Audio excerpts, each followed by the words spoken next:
Hello, beautiful people. Welcome to my life. Today, I want us to discuss about yeast in bread making.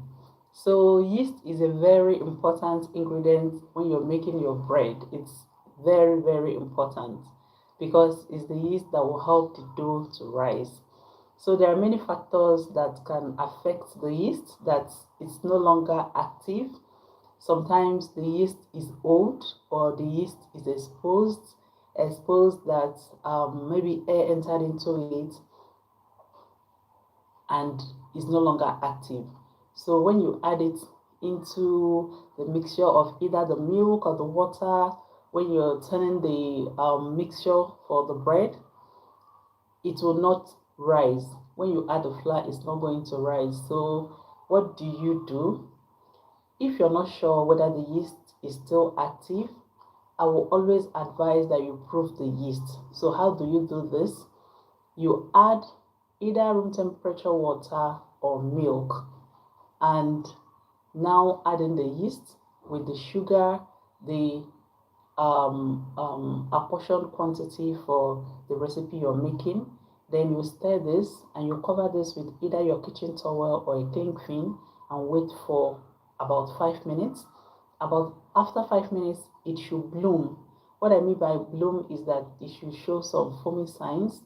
By that, you know that this yeast is still active and it's going to help your dough to rise to have very nice bread.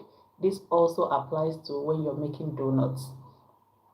So that will give you the confidence to go ahead with the recipe knowing that your yeast is active. So when you add every other thing, knead the dough, whether you're kneading or a no-knead bread recipe, whether you're using autolysis, whatever method you're using, you have that confidence at the back of your mind that my bread is going to turn out well because the dough is going to rise. So you don't have a dense bread at the end of the day, and that also gives you the confidence that yes, I'm going to have a very good outcome. One painful thing that happens most of the times, I've had these experiences time and time again, because some of the times I'm in a hurry and I didn't prove the yeast. I'll just go ahead and mix everything together and expect it to rise. And if it doesn't rise, it's always painful because by the time you get to know you're at the end of the recipe, and you either be forced to um, discard the dough or to start afresh by adding in fresh yeast to help it rise. So it's always advisable to prove your yeast before going on with the recipe. And again, if the yeast is exposed, like when I buy the packs, the big packs, I store the ones I'm not using in airtight containers. That will preserve the longevity of the yeast. And sometimes when, even though you've preserved this yeast and it has stayed so long, the yeast is old. It also contributes for the yeast not to be active. So it's advisable if you're not baking in large quantities. I will advise, like if you're not baking on a daily basis or weekly basis, I will advise you buy the ones in little sachets that you have to use one of, and you're sure that your bread will turn out well or your donuts will turn out well. So I'm glad I was able to answer these questions because these are questions I get all the time in my DM.